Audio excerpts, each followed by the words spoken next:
Hi there guys, got a video here for you today on a new pistol coming to the channel, and this one is the AGT Manul. So this particular pistol was imported via Edgar Brothers, who are the official UK importer for AGT, and then I picked this pistol up from the Crawley surplus store about 2 weeks ago now. So I've had a little bit of time to get to grips with the pistol and form some initial impressions. With that said, what we're going to be doing in this one is just taking a quick overview look at the pistol, then I'll be giving you some of my thoughts on it. We can start out with just some general information. First, this is a 177 UK spec version, meaning the pistol follows the relevant 6 foot-pound power restrictions. Shooting this pistol over the chronograph shows that the power averaged around 5.8 foot-pounds using JSP 10.34 grain heavy pellets and around 5.6 foot-pounds using JSP 8.44 grain pellets, so nice and close to the limit. Like all AGT rifles, the build quality is absolutely fantastic. Followers of the channel will know that I've had both the Uragan 2 and the Vulcan 3 recently, and I was blown away by both of those rifles. I'm happy to say that the Manul is no different. This pistol is incredibly well built, very solid, and looks fantastic. This particular one is obviously in the blue finish, although a black one is also available if you don't like the brighter colours. The pistol itself is regulated, so there's a regulator housed in the cylinder chamber here to give a nice consistent shot string. From a full 250 bar fill, we was getting around 60 to 70 shots with an average feet per second spread over an entire shot string of between 7 and 12 feet per second, which from unweighed, unsalted pellets straight from a tin is absolutely fantastic. From my initial testing, the regulator seems to be set at around 90 bar, but when we do the full disassembly, we'll find that out for sure. As you just saw, we have the cylinder pressure gauge on the end here, and then this rotating cap rotates round to uncover our fill port. To fill the rifle up, all we do is install our fill adapter into the side of the rifle, then connect that up to our dive cylinder. As I said before, this is a 250 bar max fill, so just be aware of that as the gauge itself does go all the way up to 350. So hopefully you can see that there. Moving on to the barrel.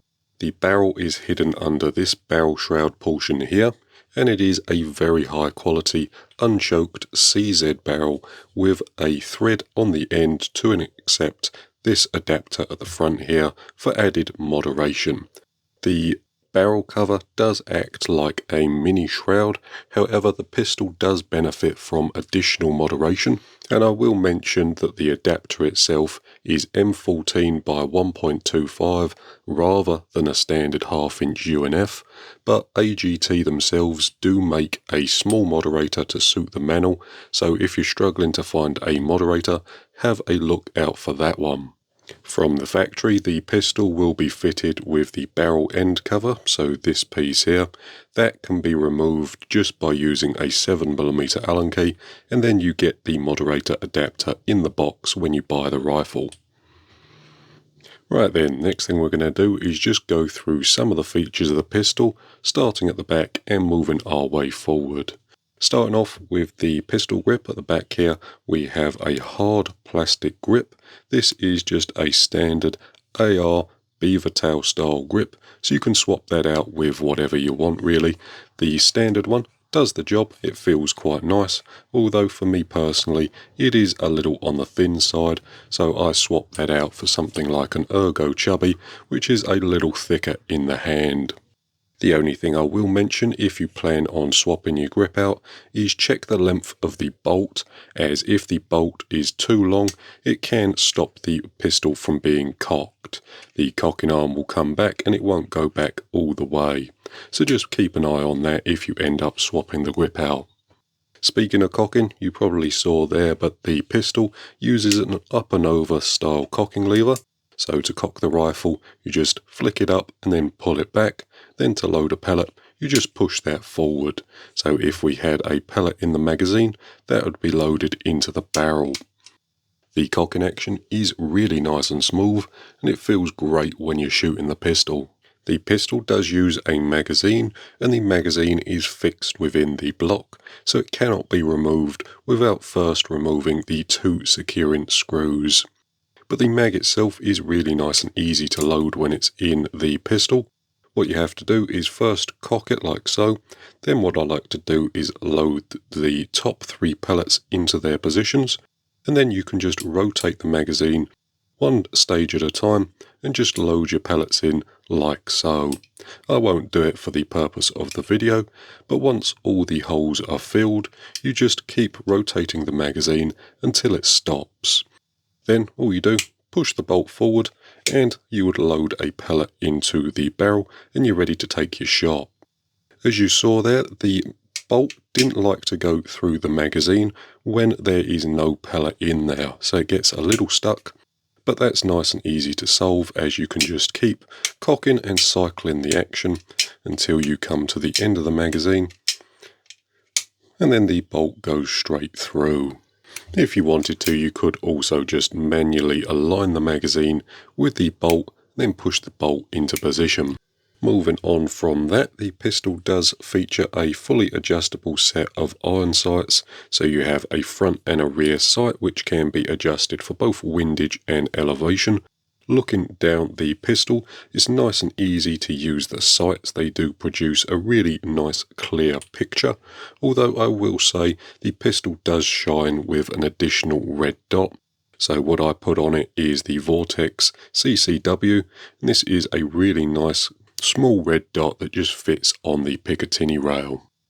And that just gets installed on the top of the pistol, just like so. What that does is give you a really nice clear view of your target, and the red dot sight allows you to see all around it as well. And again, the red dot sight itself was bought from the Crawley surplus store. The next thing is the trigger. So the trigger is absolutely fantastic.